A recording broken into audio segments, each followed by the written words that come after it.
Yaxshimisilar do'stlar? Sizlar bilan yuz ko'rishdik. Bugungi hikoyamiz bo'lsa, bu nihoyatda ahamiyatlik hikoya deb qaradim. Unda o'sma hikoyamni boshlay. Eee, Burungi bir davrda, podshohlik davrida eee, podshoh nihoyatda kangqusoq xalqni suydigan davomli shu xalqning qulayligini o'ylab ish qiladigan bir yaxshi podshoh ekan bu. Bu podshoh bir kuni shu xalqningki turmush ahvolini bir bilib beqish uchun puxrachi yasanib hamda o'zining kayni eshigidan chiqib xalqni kuzatgach bozor cho'glaydi. Shuning bilan bozor cho'gilib do'konlarga qaraydi ekan, ko'chada savdo qilayotgan savdogarlarga sapsaldi ekan, savdogarlardan bir narsani ilayotgan xalq sapsaldi ekan. Hammasi hamda savdogarlarning ishi yaxshidek ko'rindi ekan. Savdo qilayotgan insonlardan to'qliqni his qildi ekan. Shunday his qilib bir bola uchrab qolib podshohni oldi. Kambag'allar rayoni bormi aytganda, kambag'al rayoni yo'q bu yerda. Hammasining ishi yaxshi. Savdosi joyida. Dehqonning ishi yaxshi, savdogarning ishi yaxshi, molvaqarning ishi yaxshi degandan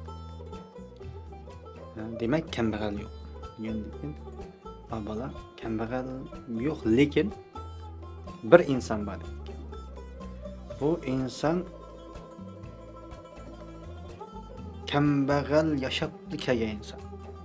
Bu insonni bir odam boy qilma deb uni boy qilib bo'lolmagan bir inson. Buning ismi Mehdi Tapmasken-da. İsmi Mehdi'ga laqabi Tapmasken. Tapammasken-da buni. Pul tapammas degan laqabi bor ekan.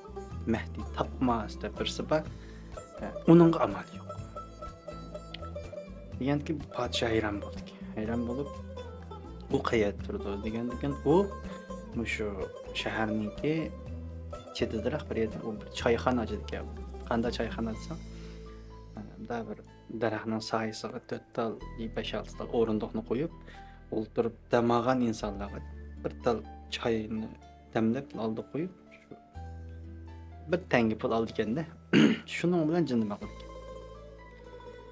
Podshoh shuningki choyxonasiga berib o'ltiribdi. O'ltirgandan keyin bu odam bir tal stakanga choy damlab akib oldiga qo'yibdi. Qo'ygandan keyin podshoh keling o'tiring bilan paranglashaylik. Keyin u odam Mehdi Tapmas degan odam o'ltirib podshoh bilan suhbatlashadi ekan. Biroq suhbatlashgandan keyin sizni nimishqa Mehdi Tapmas deb laqab qo'yib qo'ydi degandan keyin bu odam deydi-ki, bilmayman. Men hayotimda nim tijorat qilsam, mayli nim ish qilsam, mayli tijorat bo'lsin, baxmachilik bo'lsin, nim bo'lsa yaxshi mangmaydi, masalan, muvaffaqiyat qozonmayman, vayron bo'ldi. Shuning uchun shu choychilikdan boshqa ish menga yarashmadi degandan keyin podshoh hayron bo'ldi ekanda. To'xta. Buningga hech kim buni sabab qilib bo'lsa-mu buni biyutolmaydi degan bu xato gap. Men podshoh.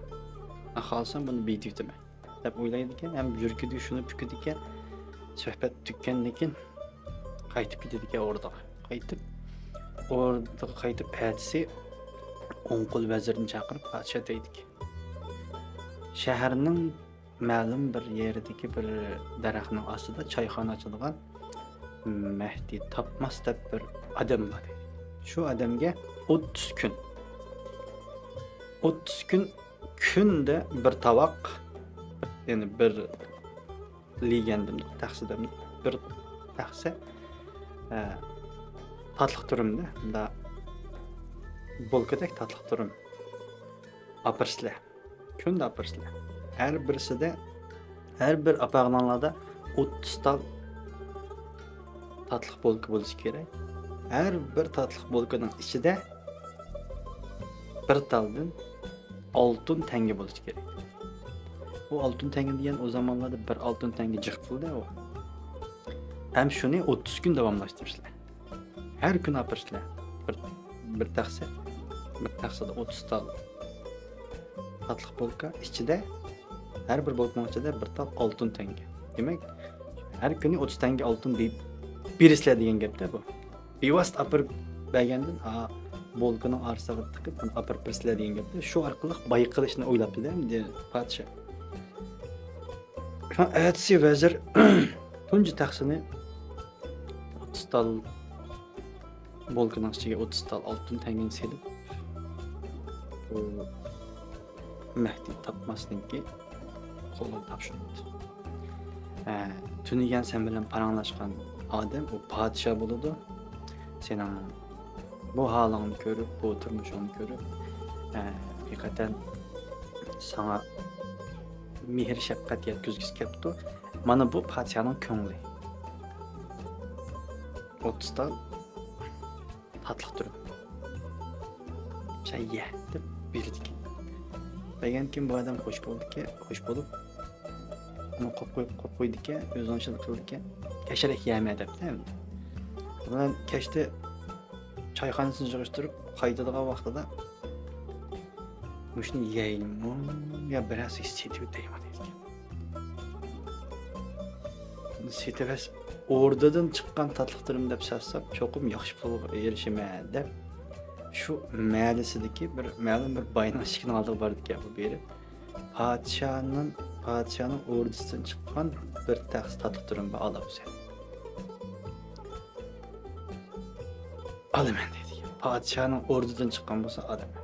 Necha sotsa? 10 tanga. Bo'lshataq yo'q, men 10 tanga. 10 tanga edib 30 tal ichida 30 tal oltin tanga yoshirilgan 30 tal tatlı bolkani bayga sotdik. Hem bu ish kunda davomlashdi. Ertasi yana keldik. Bu bir taxsi 30 tal tatlıqtirimni oldik, podshoning yubordik. Berdik, 10 tangani oldik. Bu boyning yubordik endi. Boy bunu uyga kirib bir tishlab yeb, ichidan oltin tanga chiqqandan keyin hayron qoldik. Hammasini oltin tanga bor. Hamda ikkinchi kuni yana bir taxsin akaga vaqtida deydiki, Mehdi tapmasqa. Kunda aka. Sen akaslar menga aka 10 tangani tayyor edik. Deganki Mehdi xo'shibdi gap. Yaxshi pul topadigan bo'ldi. Kunda 10 tanga bor. Deb 30 gün kundalik tatlı turumini boyning uyiga to'shiydik. Boy 10 tangani pulni berib, xotirjam olaverdik. Bir oy to'shidikka, podsho mana deydiki, insonlar boy qilinmagan Mehdi tapmasni mana men boy qildim. İnsan bunu boy qilishga insonning qo'li yetmeydi, kuchi yetmeydi degan odamni mana men podsho men boy qila oldim deb o'zidan faxrlangan holda lashkarlarini yig'ib shu Mehdi tapmasniki bu podshoning o'yida bu endi unchola oltin tanga so'g'andan keyin dojlar uylarini selib shaharning eng cho'ng boylari aylanib ketdi deb o'ylaydi. Bo'lsa yana shu choyxona, yana shu choy quyayotgan hayron qolib podsho. Qiynib mal dünya. Yani ki bu hangi qilib qoldi? Siz bana nima tatlı turum berdingiz. Tatlıqqa. Temlik pishiribdi deb qarab turgan bu. Sen yedingmi birani degandan ha yedim. Har kun akaningiz yema dediga. Lekin qapoq bosh uning ichida oltin tanga bor deyamiznikida degandan bu beshig'ur ekan bu. Abla, podshoh qattiq g'azabdandiki, o'rda qaytadiki. Bu Mehdi tapmas degan bu laqab buningga bekorga berilmagan. Deb Şunun bilan padişah yana o'ylashga, yana Şambuton. Qalası o'tmay ekan. Tutdi, men bu ishni cho'qim bayqadim. Buningga yana bir qitim fursat beray deb vazirga deydi ekan. Mehdi Tapmasni shaharning sirtidagi ko'lning bo'yiga opiranglar. Opirib, ashadin nurg'un tashlab ekanda bu yerda. Xohlagan teshingni ol de. Xohlagan teshidan birini olsin, anandikin daryo qarab otdanglar. Aş teşi qanchalik uzoqqa borsa, shu aşınchilik uzoqlikdagi yani hisoblab, shunchalik yani shu daryoning chechidan bir yerga, aşınchilik yerga uy silib, shuni uychaqlik qilib qo'yganlar demekchikanda. Masalan, toshdan bir neda qanchalik yerga otsa, qanchalik uzoqqa borsa, shunchalik yani shuni bermoqchikan hisobda. Mana Mehdini yana vazirlar epminib, ko'lning bo'yiga kelib, toshliqning orasiga kirib, toshni xohlagan teshingni birini oldi. Degandan bu ajoyib yo'g'on bir toshdan birini ko'tarib olganda, bu o'zimda uning o'ziga shunaqa o'yi bor qo'yadi. Yashadiki eng yo'g'on toshni injiqlab yurib ko'tarib mo'yinlar ko'tarayotgan vaqtida bardashlik bermay o keyningda ajib ketib buni tosh besib o'ldi ekan. Bu bir hikoya. Yani bundan aldığan xulasimiz, biz bazı vaqtlarda bizmo hayatımızda ma'lum bir ko'z oldimizda bir foydaga rozi bo'lmay, ashyoda to'liq shumliq ishiltib, uningdan jiqroq, uningdan natijasi ko'proq pulni topaman deb mal dunyoni o'zimizni vayron qilib olgan imkoniyatlar ko'p qo'yapti bu jamiyatda. Masalan, o'zingning amkinga qo'llanga aynib pul topsang, bir kunda 100 ko'y tepishing mumkin, 1000 ko'y tepishing mumkin. Lekin ma'lum bir qonunga xilof bir ishlar bilan pul topsang, bir kunda 10 ming tepishing mumkin, 100 ming tepishing mumkin. Lekin u beshingga 100% chiqadi beshingga. Shuning uchun bu hikoyadan endi bir har xil yangi saboqlarni og'ili bo'ladi. Shuningda o'zimizning kuchimizga tayinib, oldimizdagi kichik pulni rozi bo'lgan holda tepishni o'rgansak, bak jiroqni ko'rib olmaydi. O jiroqdagi cho'ng pulmi asta-asta shu mal dunyomi o'zimizning yanchiqimizga tabiiy holda kirishga boshlaydi. Demakchiman, bu hikoyani yoqtirib anglashinglarni umid qilaman. Rahmat sizlarga.